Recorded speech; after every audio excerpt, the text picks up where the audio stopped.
Since it is now the date of the presentation of the Theotokos into the temple, the day I got chrismated, and it's actually kind of funny. I chrismated on it fell on a Monday, just like it does this year. Uh, but they did the service on Sunday, as sometimes parishes do. So this is the icon of the presentation of Theotokos into the temple. And the reason I got it is because it's so weird and strange looking. I love it. Look, since it's Russian, the angel does not have wings. It's very early Russian one. And you have to remember, icons, just like manuscripts, get copied down. Uh, they're copies of copies of copies of copies. That's why creation and creativity and innovation is not looked upon as something good when making an icon or copying a religious text. We see the Virgin Mary down here. Sorry, everything's backwards on the screen. And Joachim and Anna. And I forget who this guy is. But then we see her up, where is it, on the pinnacle of the temple. And hold on a second. Hold on.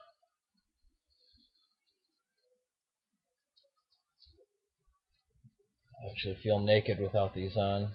Um, this attachment actually foreshadows the hypostatic union, and it also stands for the menstrual blood. That's why in the icon of the Annunciation she's holding a red string for the menstrual blood, showing that she's human and not divine. But this is the icon of the presentation of Theotokos into the temple. It's one of the 12 great feasts. And remember, Pascha is not in that. It's not part of the feast. As I said, there was a mix-up between finding the true cross and the veneration of the icons. The veneration of the icons happens during Lent. It's a great period. It's when I take this and my other icons and we process around the church building or the temple. I don't like calling it a church because we are the church. The buildings are the temples. And it's surprising. I think the Black Madonna that's in Poland, I can't pronounce the name. Kauchustika, or however it's pronounced,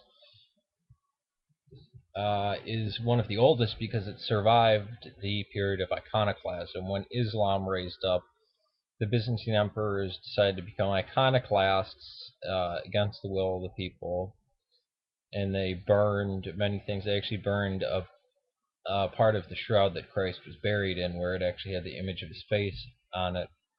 Another part of the shroud got burned in the French Revolution, or some people speculate. I think it's when they burned it in Constantinople, but we still have the Shroud of Turin.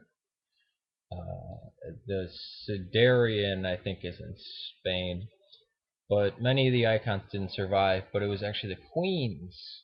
It was actually Theodora and Irene that actually saved or actually reinstated the icons and defended the Seventh Ecumenical Council, the Second Council of Nicaea, to show that yes, the hypostatic union was true. God, heaven came to earth and renewed it. The hypostatic union was formed and forever pulling earth towards God.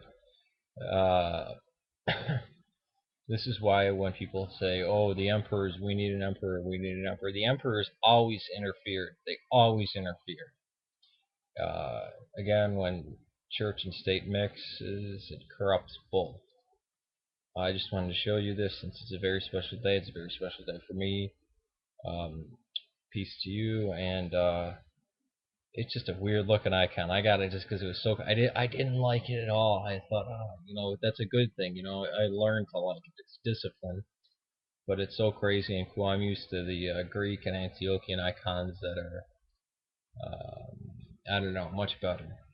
And people who say, well, there were no icons. Icons came later in the Middle Ages. Well, Eusebius speaks of a statue of Jesus and a woman outside of a church. I think it was like a gold or a bronze statue. He actually speaks of it negatively. He thinks it's idolatry. But we don't use statues. We use wood and paint. Uh, and we also see him in the catacombs all the time. And it's funny. When it shows Christ and his apostles, there's a woman there wearing a veil. It's Mary Magdalene. So she definitely was an apostle. We call her the 13th apostle. That doesn't mean in order. The numbering thing, you think, oh, number one is the best. No, not necessarily. Peace to you. I just wanted to share this little piece of my life with you. Again, we do not worship these images. We reverence them just as somebody who would reverence the ark is actually reverencing God. Uh, yeah, somebody who reverences the bronze serpent in the desert reverences God. Once these start to be worshipped, then they should be destroyed. Well, actually, the person should be destroyed. It's not the fault of the inanimate object. We call these windows into heaven. Peace to you, and happy feast day.